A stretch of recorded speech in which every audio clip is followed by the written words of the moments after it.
ஆவி, ஜலம், இரத்தம். பூலோகத்திலே சாட்சியிடுகிறவைகள் மூன்று.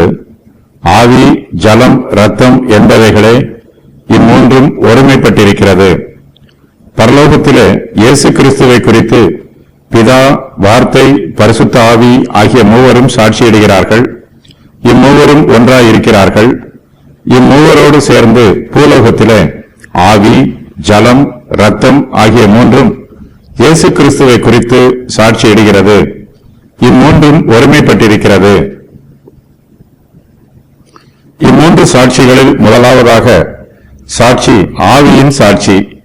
ஆத்துமாக்கள் மறுபடியும் ஜனிப்பிக்கப்படுவது, மறுபடியும் புதுப்பிக்கப்படுவது ஆகிய சம்பவம் இரட்சகருக்கு சாட்சியாய் இருக்கிறது.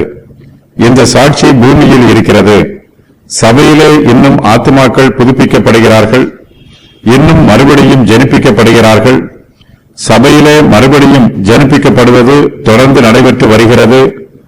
ஆவியானவர் ஆத்துமாக்களை புதுப்பிக்கிறார், மறுஜென்மமாக்குகிறார், ஆத்துமாக்களுக்குள் மனமாற்றத்தை உண்டாக்குகிறார்.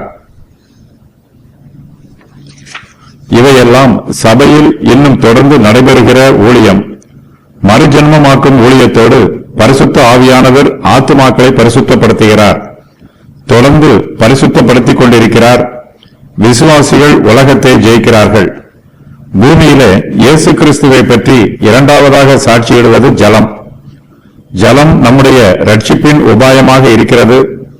இந்த ஜலம் இரட்சகராகிய இயேசு கிறிஸ்துவை குறித்து சாட்சியாக அறிவிக்கிறது. இயேசு கிறிஸ்துவின் பரிசுத்தத்தையும் சுத்திகரிக்கும் வல்லமையையும் ஜலம் சாட்சியாக அறிவிக்கிறது. யோவான் ஸ்நானன் இயேசு கிறிஸ்துவை குறித்து சாட்சி கொடுத்தார். யோவான் ஸ்நானன் மனம் திரும்புதலுக்கு ஏற்ற ஞான ஸ்நானம் கொடுத்தார். ஜலத்தினால் ஆத்துமாக்கள் கழுவப்பட்டு சுத்திகரிக்கப்படுகிறது. இயேசு கிறிஸ்து ஞானஸ்நான நியமத்தை ஸ்தாபித்திருக்கிறார்.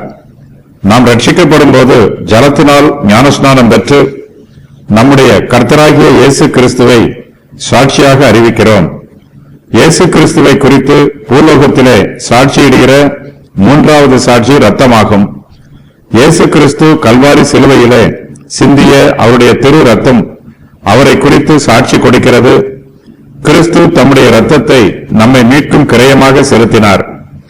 தேவன் நம்மீது காண்பிக்கிற ஒப்பில்லாத அன்பை கிறிஸ்துவின் இரத்தம் சாட்சியாய் அறிவிக்கிறது. இயேசு கிறிஸ்துவின் இரத்தத்தினாலே சுத்திகரிக்கப்பட்டவர்கள் அவருக்கு சாட்சியாக ஜீவிக்கிறார்கள்.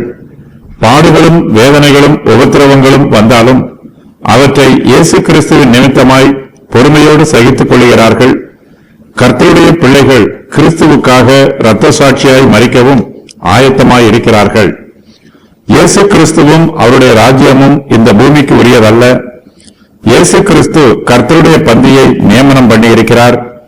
தம்முடைய மாம்சத்தையும் இரத்தத்தையும் கர்த்தருடைய பந்தியில் சாட்சியாய் அறிவிக்கிறார். பூலோகத்திலே ஆவி, ஜலம், இரத்தம் என்பவைகளாகிய இம்மூன்றும் இயேசு கிறிஸ்து ஜலத்தினாலும் இரத்தத்தினாலும் இந்த பூமிக்கு வந்தவர் என்பதை சாட்சியிடுகிறது.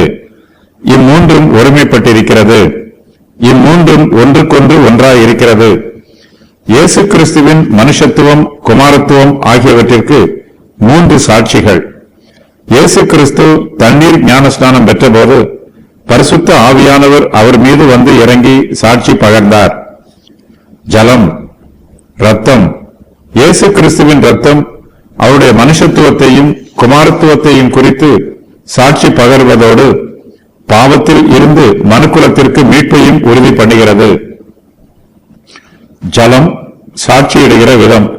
தண்ணீர் ஞானஸ்நானம் இயேசு கிறிஸ்துவின் மரணம், அவர் அடக்கம் பண்ணப்படுதல், அவருடைய உயிர்த்தெழுதல் ஆகியவற்றிற்கு அடையாளம். ஜீவ தண்ணீராகிய வார்த்தை இயேசு கிறிஸ்துவின் மனுஷ அவதாரத்திற்கு சாட்சி பகர்கிறது. இயேசு கிறிஸ்து சிலுவையில் அறையப்படும் போது வடிந்த தண்ணீரும் இரத்தமும் அவருடைய மனுஷத்துவத்திற்கு சாட்சி பகர்கிறது. ஆவி, ஜலம், இரத்தம் ஆகிய மூன்று சாட்சிகளும் இயேசு கிறிஸ்துவின் குமாரத்துவத்தையும் மனுஷத்துவத்தையும் அங்கீகரித்து சாட்சி பகருவதில் ஒன்றுபட்டிருக்கிறது.